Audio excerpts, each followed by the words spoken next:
Hi, I'm Annika Sangster, and I am in ministry in Middle Musquodoboit Community of Faith and online. Sorry, Go ahead, Don. we're introducing ourselves? Okay, sorry. Hi, my name is Don Dickison Legier, and I am a retired Anglican priest here in Canada, and I am also the pastor of Harbor Online Community. Bienvenue.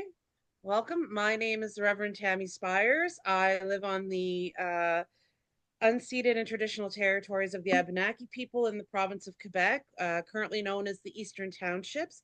And I serve a two-point rural congregation in little communities called Cookshire and Sawyerville. But pastorally, I serve 17 rural communities that all at one point in time had their own little churches. Awesome.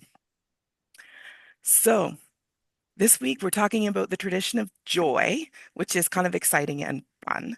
Um, so, let's start with the Isaiah passage.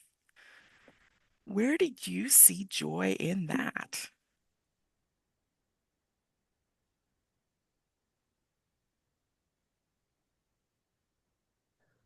Well, I started listening to Christmas music last week and making sure, like, intentionally, like, listening to the radio stations with Christmas music. And the carols or the songs that I've noticed are the saddest, um, are the ones about people who aren't home. And the ones that are really, and a lot of the really joyful ones are about the people who are like, I'm on my way home. And um, this is written to people who they are going home. They've been away for um, a very, very long time, for generations, and they are returning to their home place. And that is, and they are celebrating. I love that image, Don. Yeah. So, for those who aren't familiar with this passage, it is Isaiah 61, 1 to 11, and this is where you might remember that verse to proclaim the year of the Lord's favor. Um, and there's all kinds of juxtapositions. So, yeah, everybody is going home, everybody is having a moment of jubilee kind of thing. Tammy, And where do yet you on see the joy? other and yet on the other side of that too, we've just seen on the news here where uh people are starting to flee Syria again, where people who are caught between, innocent people who are caught between the wars that are happening in our world are having to pull up their roots and leave and find other safe countries to go into. And when I read the first part of the Isaiah passage, that this person has been sent to bring good news to the oppressed, to bind up the brokenhearted, to proclaim liberty to the captives, release the prisoners, comfort those who mourn, remove the ash cloth that's been put over them, to put on that mantle of gladness so they won't have a faint spirit. um I don't know what it's like to be separated from my loved ones because of war. I don't know what it's like to be uprooted from my homeland because of war or other oppression. But when I read that first part of Isaiah, I see there is a message of comfort and hope and light at the end of the tunnel, that there will be a Mm. time when there will be no more fleeing. There will be no more having to search, wonder, worry, live on the run. Because and I go a little bit back to last Sunday. In my congregations, I use the Baruch passage, where God says through Baruch, who's a scribe of Jeremiah's, that um those who were taken away from their community, let out by the enemy, will be returned. And if we see that image of the parent God in the world in our midst, Baruch is writing as if Jerusalem, the holy city, is going to be that mother figure that is waiting to welcome back her children. And so similar with Isaiah, Isaiah's words are, you will come back. You will come back. This is not going to last forever. Mm, Yeah. yeah. The Uh, question, Go ahead, sorry, John. Annika. No, The you go question ahead. that I asked as I was reading those first verses, and I just written all over the reading, who? Who is this? Who is the oppressed? Who is the brokenhearted? For whom is this good news? Because as we go further into the passage, this doesn't all sound like good news to me. And it's not just because I am, I'm a privileged white lady. Like, the idea of having foreigners come to till my field, that is not good news to me.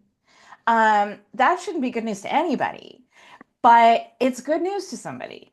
And so for whom is that good news? And um, I think I think especially in this season of Advent, in this season that we are in Canada, in Truth and Reconciliation, I think it's I think it helps, and I think it's important preaching to you don't have to make a whole sermon about it. You certainly can, but to pull those little lines out and be like, just this stuff's everywhere. As we are unlearning, it's really important that we train our brains to see this stuff and go, ooh. Um, we're talking about slavery here. We're talking about like flourishing good news, garlands of praise and flowers and slaves in our fields. Let's Dawn, I just didn't even notice it. Like, boom. let's just be mindful of that. Um, but looking at it as a piece of literature, what I see is this huge role reversal is what I think, Isaiah is going for is you have been the foreigners tilling the fields. You have been the ones building the houses. You have been the captives. You have been the prisoners. You've been the ones brokenhearted, like being asked to sing your songs to entertain drunken Babylonians. That's all coming to an end. And now you are going to sing your songs with joy. You are going to build your own homes. You are going to rebuild your temple. Um, that light at the end of the tunnel that Tami speaks about, right? That not only will this come to an end, but you will have a glory. You will be in glory again in a way that maybe you've only ever heard of your ancestors having. Fair enough. Fair enough. Like getting to put on your comfy pajamas when you finally get home. Like home is Yeah. one thing, but comfy Mm, pajamas is another. Yeah. love that. The other thing too I see when I see that specific piece about the stranger shall stand and feed your flocks, the foreigner shall till your land and dress your vines. I'm going to be brutally honest, and forgive me if I offend anybody when I say this, but I like the fact that in the United Church we can speak our mind and we can all have different opinions.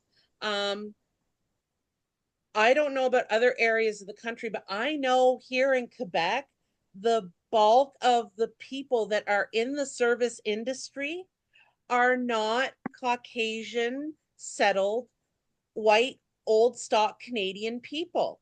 They are Absolutely. the people who have just landed from Syria, who have just landed from the Ukraine, Russia, um, the Middle East, places where there are other conflicts, even the central and southern America, who are fleeing from the horrific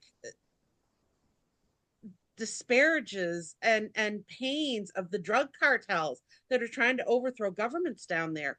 Um, these are the people who are working as Christmas tree plantation workers, or in the fields in the summer, because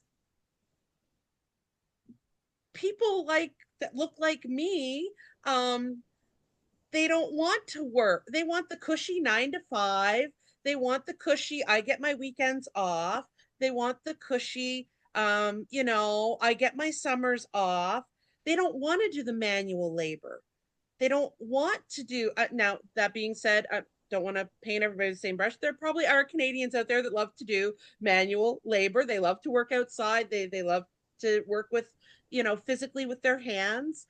But the average person I talk to nowadays, um, if it weren't for, I know here in Quebec, if it weren't for the Mexican migrant workers, the Christmas trees in our area, and it's a huge industry up here in the eastern townships of Quebec, half those trees would never get planted.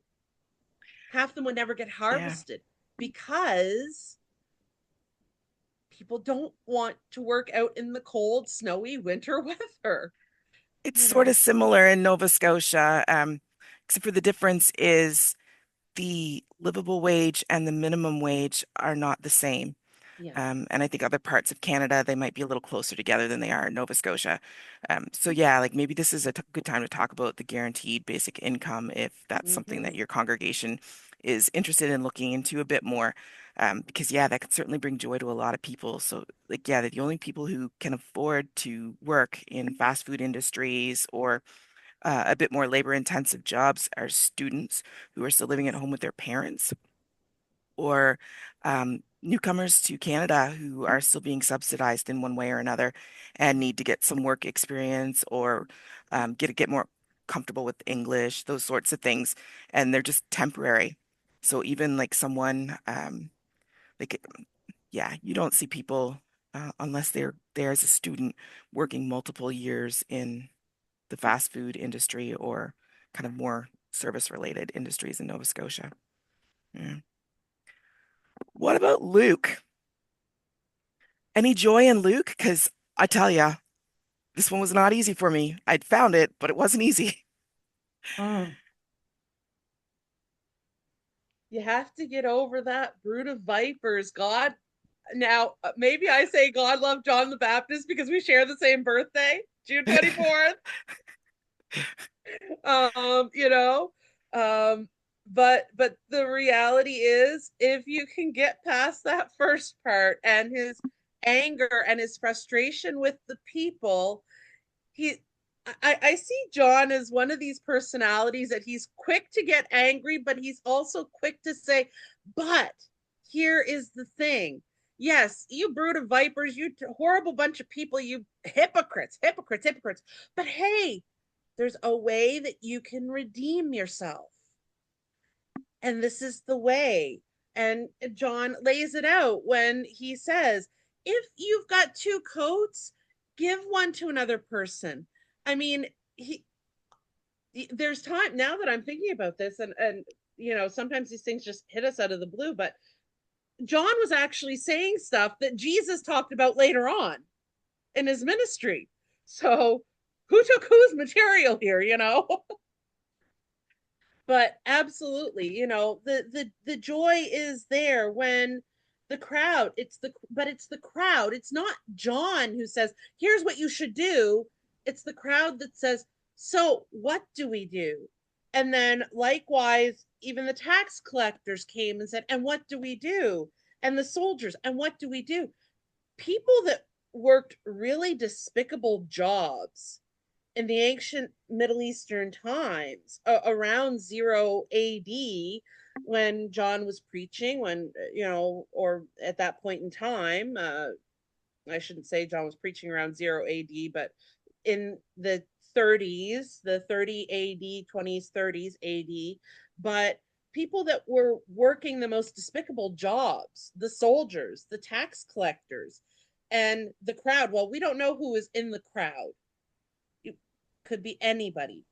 But John saying to them, if you want redemption, if you want to change your life, here's what you can do. Mm.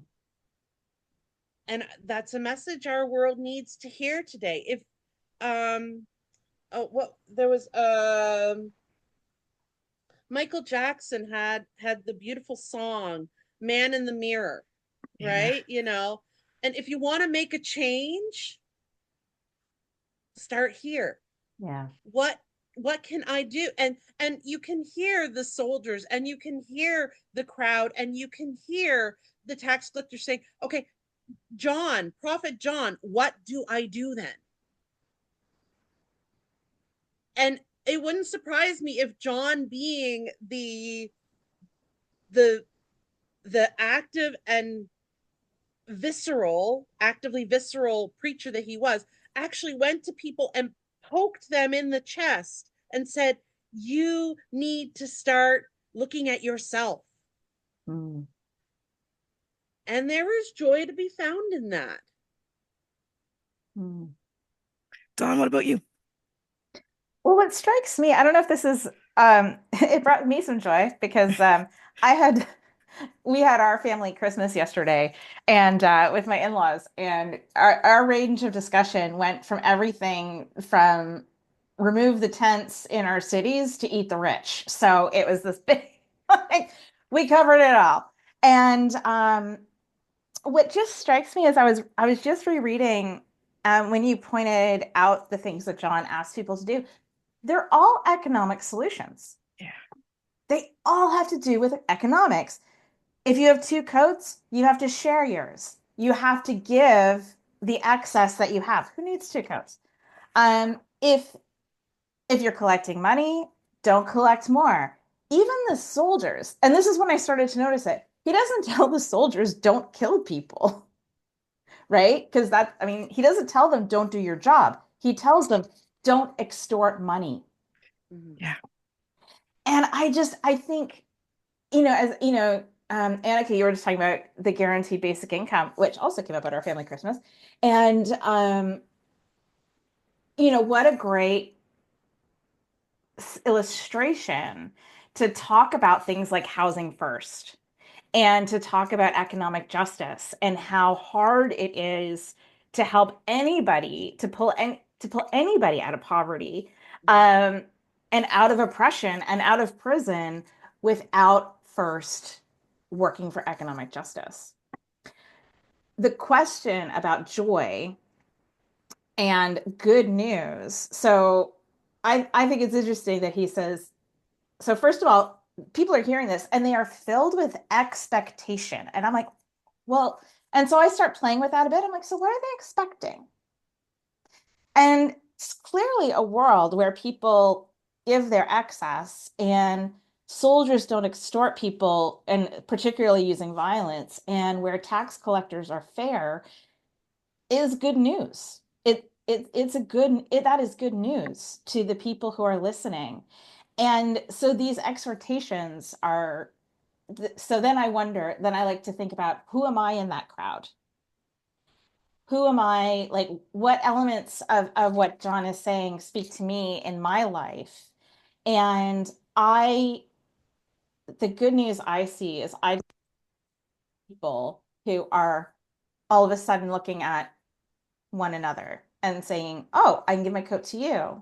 Oh, hey, you're the guy who was collecting, my neighbor's taxes the other day." And yeah, like I think there's something really beautiful um, in there. And I also have a sense about, and I don't know, I think it when John, I mean, yes, he's talking about you brood of vipers, but he also asked this question: Who warned you to flee from the coming wrath? Because if we look at Isaiah, like the people they want the coming wrath. They're like, God's vengeance is coming. Yes, God's vengeance is coming. You don't have anything to worry about. If you have something to worry about, you're doing it wrong. So, like, I think that's really interesting is how do we, like, what does John the Baptist, I don't have an answer to this. This is the preacher's job. What is John the Baptist giving that everyone is receiving and saying this is good news? So for me, because I kind of get to this, um, the good news in Luke comes from John and the fact that he is giving people control over their own destiny. Mhm. And that's the Ooh. joy of what it is to be human, right? Like we get to choose how this works. We can either live in a world where people treat each other with respect and kindness, or we don't. Yeah, But that Mm. action, we are responsible for that. that change action. So to me, that's the joy. Like I get to decide how I'm going to live. I Mhm. love that. And guess what? I'm living in a world where if I have extra, I'm definitely giving it away. Like Mm. it, abundance and like scarcity and all those things, right? We get to choose whether we focus on how much we have, or whether we focus on how little we have, or whether we focus on who doesn't have, Yeah. and how can we make life easier for everyone. So to me, that's where the joy is in the autonomy that we have as human beings, and um, yeah, the fact that we can make this world whatever we want to make it. Yeah. Love that. Awesome. Glad that worked for you. Amen. So the movie, because we don't want to forget that. Now, I know some people haven't seen the movie because it's fairly new, so it might not be one that you have watched if you don't have kids in your house. But it's an excellent one to watch. It is a cartoon, and it is about this postmaster who is, oh, what's a nice way to put it? He's very privileged and very, he assumes everything's going to be given to him just because he is who he is. His father is the one who owns the whole mail company kind of thing. And so he doesn't really have to do anything in order to live the life of luxury. But his dad gets tired of that. And so he sends him to this place that hasn't mailed a letter, and I can't remember how long it is, but it's like they haven't mailed a letter in a year or something like that, right? And so he gets sent there, and it's almost like it's a gray town.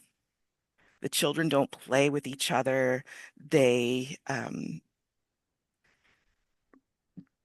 think there's just falling down things everywhere. There's like fish skeletons hanging everywhere. So it's a gross gray town. And he's like, well, where's the welcome party? And the ferry captain is a bit of a joker, and he says, go ring the bell. The bell turns out that's what the two clans use to signal that they need to fight. And so anytime the bell rings, they all come out and fight.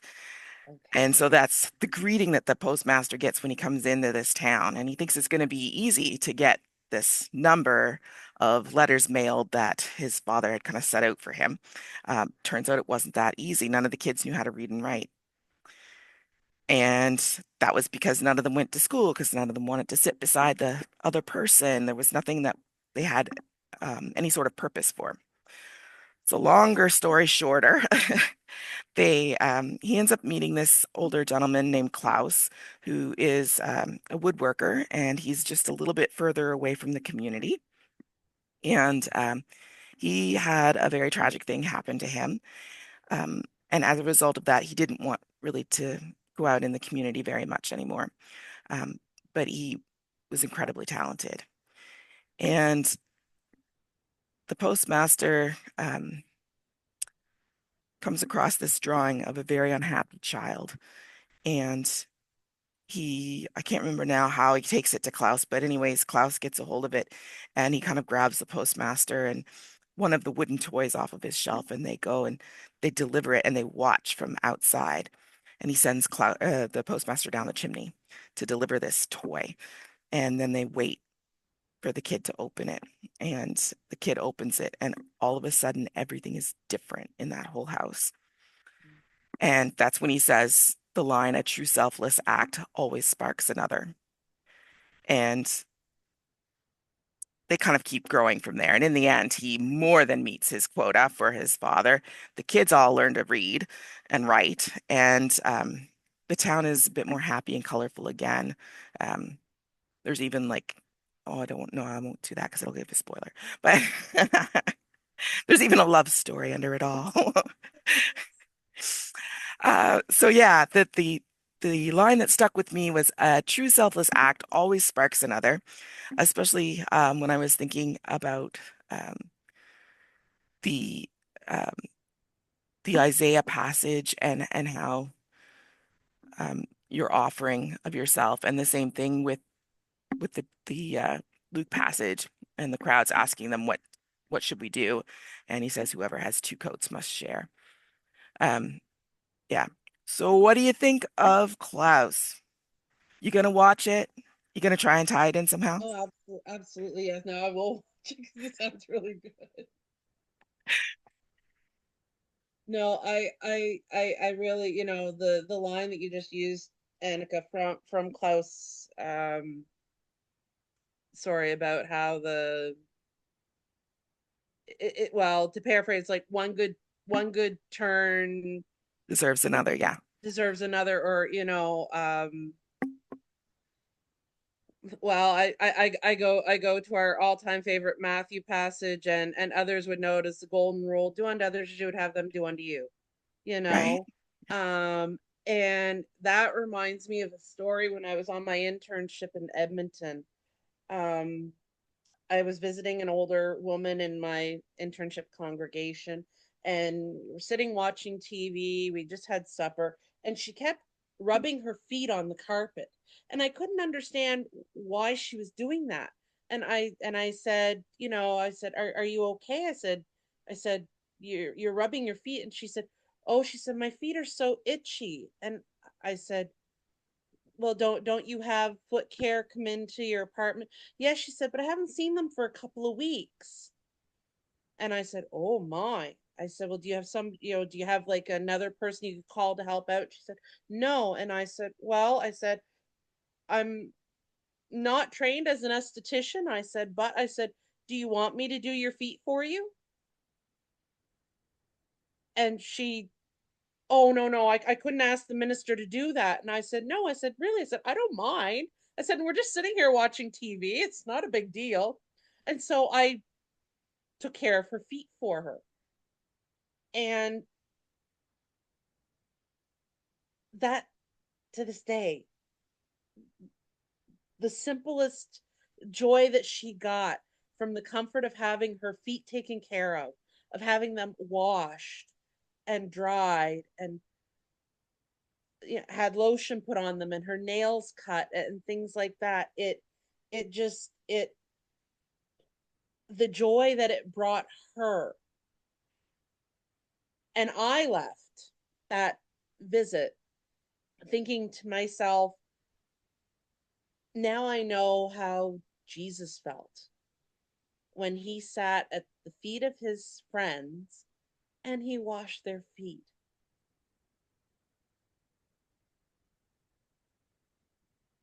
And sometimes that's all it takes, is a simple act, whether it's a handmade wooden toy that's dropped down a chimney in a movie, or it's left on a doorstep, or those little acts of kindness.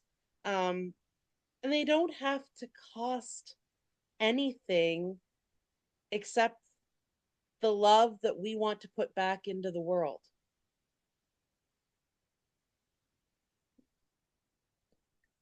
Human autonomy once again. Don, what are you thinking? Yeah, amen. And just to keep riffing on that, I mean, so at the community I pastor, Harbor Online Community, is mostly Americans, and they are really fraught right now, coming out of this election, and really scared, the people in our community. And, I think, I think this is where I find perhaps a little bit of common with, John the Baptist's crowd, who are like, okay, where's the Messiah? Where's the one who's gonna like make all this better? Like this can't be. And and when you look at, you look at gender affirming care being taken away from people, like life-saving healthcare being taken away, and in Canada too. It's sometimes it can feel very trite to say love your neighbor, bring your neighbor a cup of soup. But it actually it does change, like it can change the world. Those we can't have, and I mean Jesus knew this. We can't have a transformed world unless it starts with how we treat our neighbor and how we take care of ourselves and how we uh, it just in those little things. And I tend to be like a very visionary person. I'm a big picture person. Like I'm the one I want to like organize the protest and go and do the thing. And I have to remember so often, like especially when I'm getting burnt out and when I'm getting discouraged and thinking nothing is changing, I have to be like, okay, but when was the last time I went down the street and gave a homeless person some coffee? Like, when did I? Because if we lose that human connection that John's kind of telling us, like, listen, stop extorting each other, stop treating each other like products, and start treating each other like human beings, um, then that's how things fall apart. And so, as long as we are always promoting humanity and human relationships, then we are working towards that transformation. And it might be many, many degrees of separation, but it's necessary. Um, and that's a beautiful line. A true selfless act always sparks another. It's not a big selfless act. It's not a martyr selfless act. It's a true selfless act. And that's something we can all work on a few times a day, even once a day. Just do it because it's the right thing to do, not because any of the other grand reasons. It's just that's what makes it And it selfless. works. Yeah. Yeah, it's kind of exciting, right? Like Mm. it could be really easy to get depressed about the situation of the world right now, but um, I'm really working hard not to. And I mean, I have two little girls. Like I have three kids in total, but two little girls, and I kind of think of it as keeping things good for them. Like, yeah, I've had it pretty okay, really. But yeah, I want to keep things safe for them, and so I'm going to raise them to be strong women, and I'm going to raise my son to be respectful of the women in his life and all women in general. And that's my way of paying it forward. It's almost like a pay it forward rather than a uh, fix the world right now. I, I'm I've done what I can do for right now. Now I'm paying it forward for the next place. And I feel like that might be, am I benefiting directly from it? No, not really.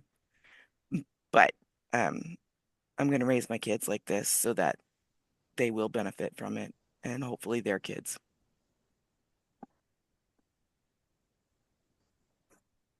I wish we had more of that in the world. I really do. We're in a situation right now in the province of Quebec where our premier is trying to bring down a legislation that prohibits public prayer gatherings in public spaces. And it's particularly targeted, and I will use the term targeted because it doesn't mention Christians in the news article. It doesn't mention our Jewish brothers and sisters. It doesn't mention our Buddhist brothers and sisters. It doesn't mention any other faith tradition except the Muslim faith tradition. And I think to myself, mm, I, I, I don't get it. I don't get it. We're supposed to be a country that upholds the freedoms of all people and their joy in the way they express themselves, whether it's secularly or religiously.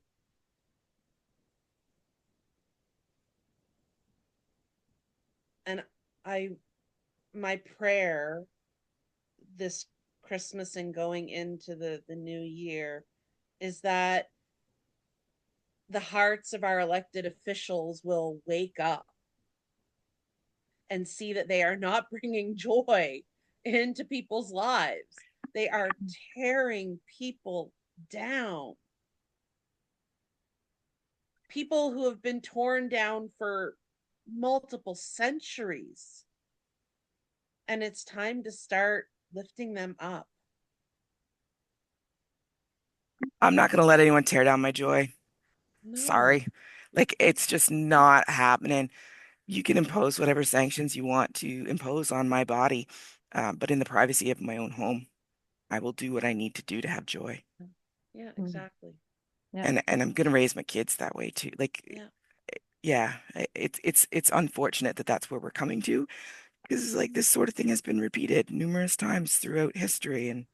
And just thinking back to the first week of Advent and Daniel and that situation, where, yeah, they were telling people you can't pray at anybody but the king. And Yeah. lo and behold, look what happened there.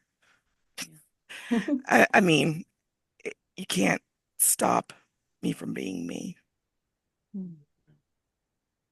Yeah.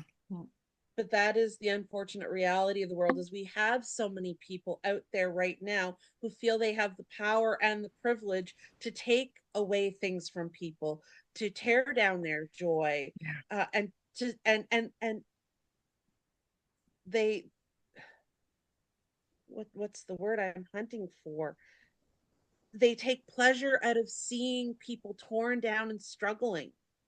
Yeah. And And they will fail. we can't live in a world like that anymore. And they will fail because, as Yeah. Annika says, you can't kill joy. I mean, look No. at, we have music and art that has come out of civilizations that experienced the worst of humanity. Yeah. Um, People got married, people had children, songs were sung, dances were danced, and even when ceremonies were made illegal, in this country, um, people still danced, people still sang, and um, yeah, they can try to take our joy. They can try and legislate away ceremonies. They will fail. Every time. Every time. Any closing thoughts? Find your joy, all. Yeah. One of my favorite TikTokers. He's always like, find your joy. It's been a good week for that. That's for sure. Well, thank you I both hope, so much for yeah. this. I really appreciate it. Feel free to share this with folks in your ministries, um, as a Bible study discussion starter, just online for somebody who you think would enjoy the conversation, that sort of thing. Yeah, and hope to do this again soon.